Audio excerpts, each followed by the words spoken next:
आपण कुठे आहोत आणि आपल्याला कुठे जायचंय हे आपण समजावून घेतो आहोत. बघूया. आपण इम्परफेक्शन मध्ये आहोत.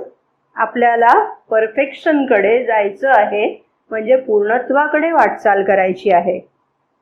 आपण लिमिटेशन्स मध्ये जगतो आहोत, मर्यादाबद्ध जीवन जगतो आहोत, तर आपल्याला अनंतत्वाचा शोध घ्यायचा आहे. आपण मृत्यूच्या अधीन जीवन जगत आहोत, आपल्याला अमर्त्यत्वाचा शोध घ्यायचा आहे.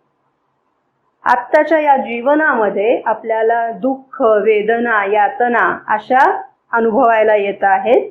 आपल्याला दिव्य आनंदाचा शोध लावायचा आहे. आत्ता आपण अज्ञानग्रस्त जीवन जगत आहोत.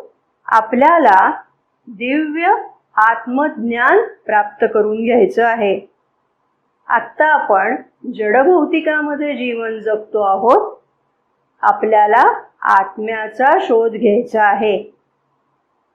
आत्ता आपण मिथ्यत्वामध्ये जीवन जगतो आहोत. आपल्याला सत्य शोधायचं आहे. आत्ता आपण दुर्बलतेमध्ये जीवन जगतो आहोत, तर आपल्याला शक्तीचा वेध घ्यायचा आहे. आपण आत्ता बंधनामध्ये जीवन जगतो आहोत. आपल्याला मुक्तता अनुभवायची आहे. आत्ता आपण अंधकारात जीवन जगत आहोत. आपल्याला प्रकाश हवा आहे. आत्ता आपण सेल्फ डिव्हिजन म्हणजे विखुरलेलं जीवन जगतो आहोत, तर ते आपल्याला एकसंध, एकात्म असं जीवन आपल्याला अपेक्षित आहे.